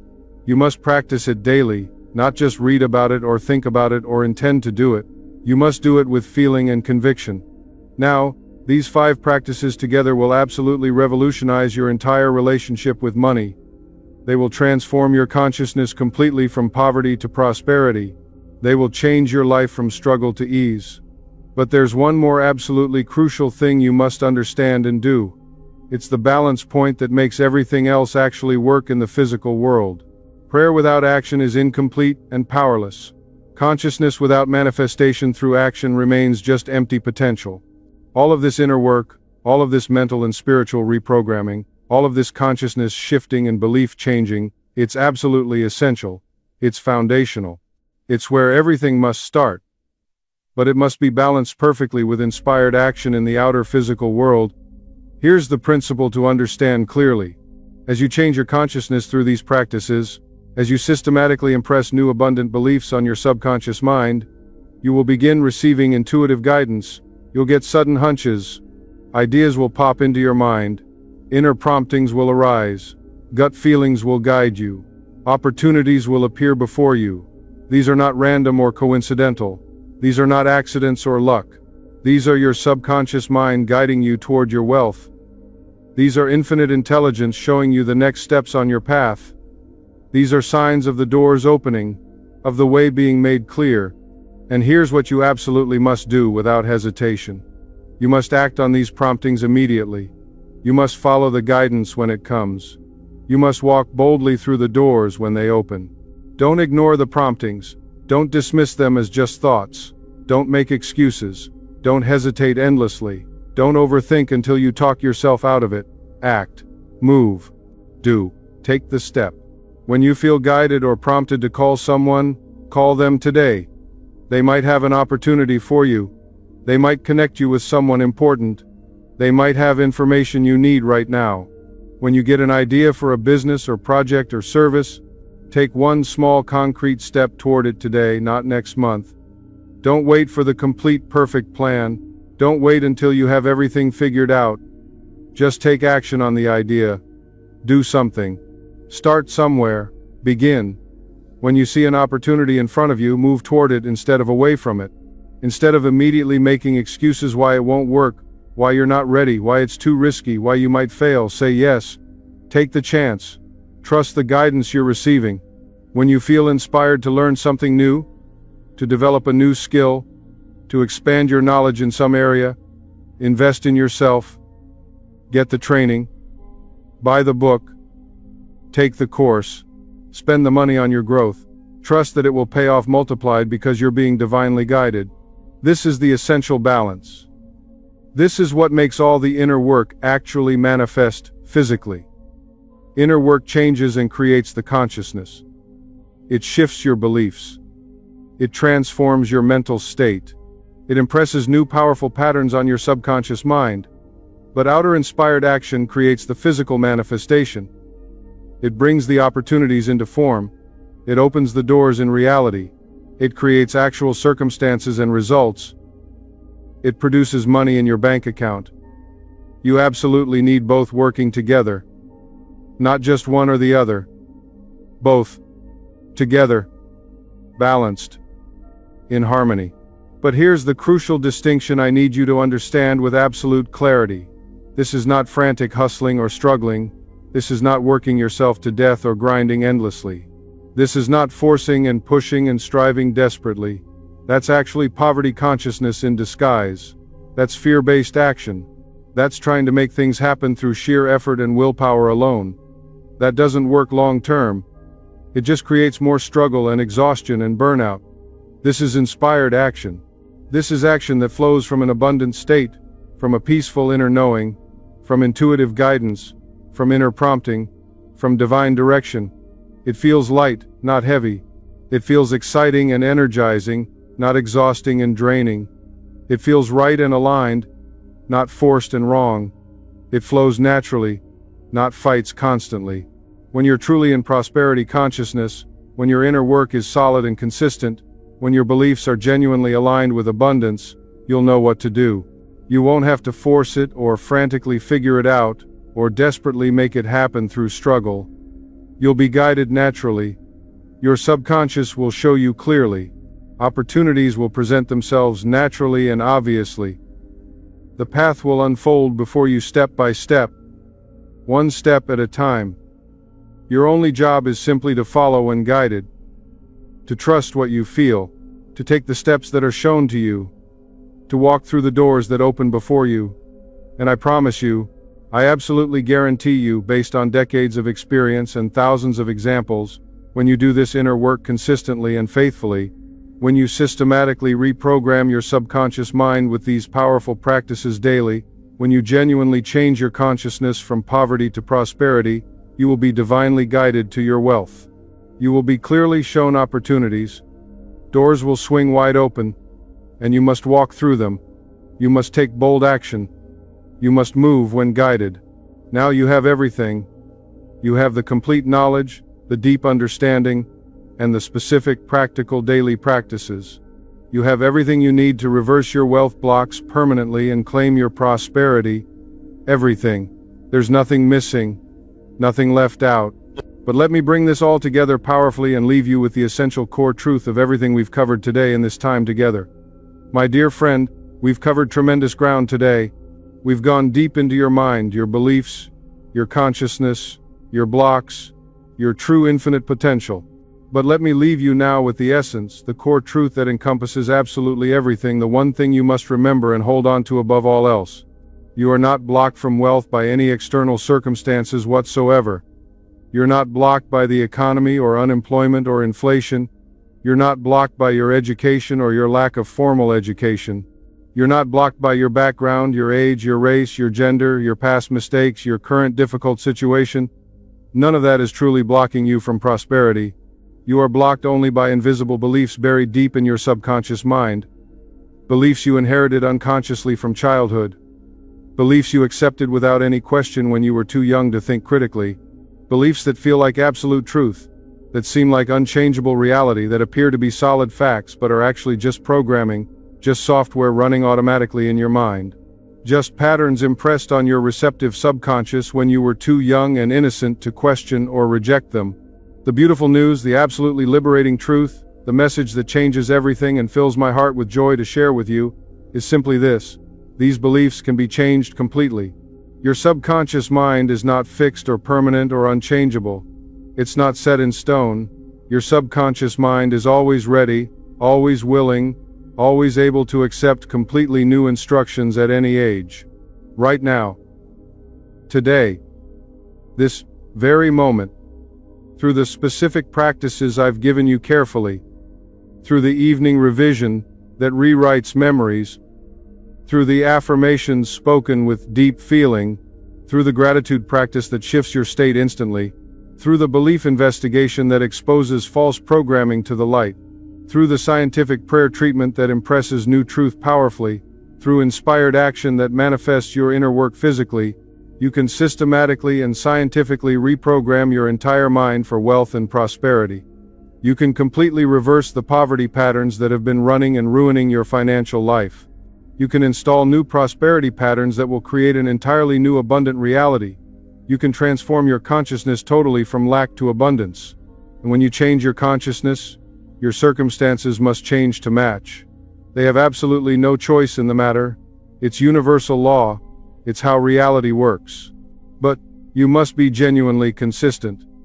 This is not a one-time quick fix. This is not something you do once or twice and expect your entire life to change forever magically.